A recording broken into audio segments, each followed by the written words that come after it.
like why they're such special cars.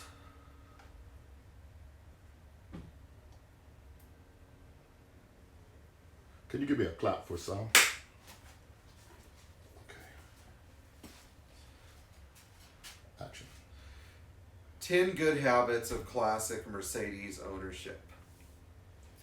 I think about this all the time because when people call me and they say, what can I do to make sure that I don't blow my car up or ruin my car, you know, or whatever, I have to tell them this. So let's start.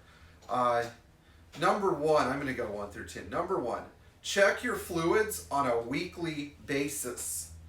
Sometimes this is difficult to do, but it's a good idea to keep tabs on your transmission fluid, engine oil, power steering fluid, etc. You should do this especially when you get the car new so you can establish a baseline of how much of each of these fluids the car uses. Second of all, you don't have mystery failures of parts like transmissions and engines and radiators because you're actually watching your fluid levels. And by the way, this includes coolant too. Number two, service your car regularly. Know what your car's maintenance schedule is supposed to be, whether your oil changes at 3,000 miles or your fuel filter changes at 10,000 miles or valve adjustments at 15,000 miles. Know your maintenance schedule and make sure that you bring it in on time. No mechanic is going to call you and say, hey, it's time for you to get your valves adjusted. You know, this is something that you have to do yourself because it's, you know, it's a good responsibility to partake in. Okay, number three, be an observant driver. I think this is important because these cars are irreplaceable, so you can't just drive with your eyes fixed on you. You have to be looking around and behind you, watching out for dangerous drivers that could run into you and ruin your car. I think that sometimes we take the safety of our cars for granted, but it's really important that we be conscientious of the possibility of them getting damaged in an accident because we can't just go out and buy new ones. Number four, this is one that I think really hits home with a lot of my subscribers. Try to learn to do basic repairs on your car. You know, this goes in hand with knowing your car's maintenance schedule. If you take care of the maintenance of your own vehicle, such as your oil changes, your fuel filter changes, your brake replacements, you're really going to cut down on the repair costs if for some reason you do need a mechanic. Number five, vet your mechanic carefully. Whether it is me or somebody else who works in these cars, don't be afraid to question what we're doing and why we're doing it. It's a good habit to be a little suspicious because often we engage in blind trust of the people servicing our cars because we're so desperate for help when the time comes for help. So we have to be judicious and careful and ask the right questions. Number six, always clear the drains in the body of your car. If you want your car to last, check your sunroof drains, your drains in the corners of your engine bay if you have a 123. Keep the leaves out of your firewall. This is especially a problem on 126, 124, and similar Mercedes. Make sure that you're not accumulating mud in your drain holes. Make sure that if your car is an outside car at night, you're not building up water in your cavities and in your trunk. You need to be aware of these things.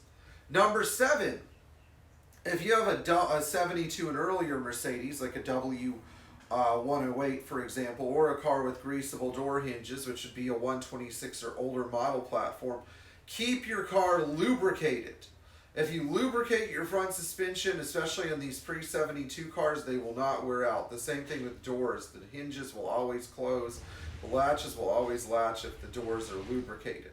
You know, and lubrication is so important. There are other lubrication points in the car you should be paying attention to on a regular basis.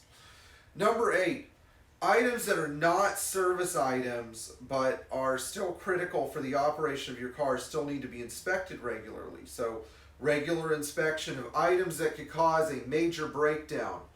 Always check things like belts, tires, brake hoses, items that could cripple your car, endanger your safety, etc., etc. You should look over these things once a month. I know on my 300D religiously, once a month I go under the car, I check my brake hoses, my belts, my tires, my exhaust hangers, etc., etc. This is all very, very important. Number 9, don't put off major repairs. If you have a problem with your car, schedule time to get it fixed. I know that a lot of people will just let problems go and go and go, and they snowball until something big happens. Don't do that. It's bad. It can make things drastically more expensive and more frustrating to repair.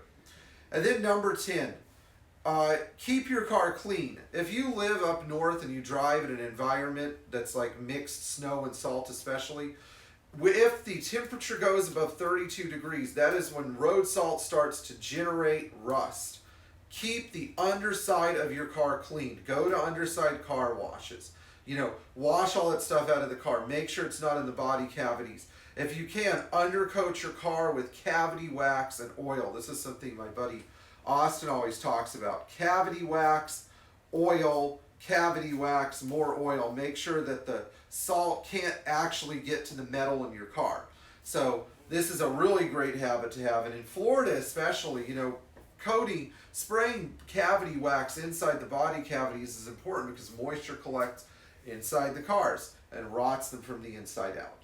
So I hope you enjoyed these habits. If you have any more to add, please leave a comment below. And in the meantime, like, share, and subscribe if you haven't done so yet. And tap our bell in the corner for more notifications concerning these great Mercedes videos. And in the meantime, don't be afraid to ask questions as well, and learn to practice these habits so you can keep enjoying your Mercedes Benz.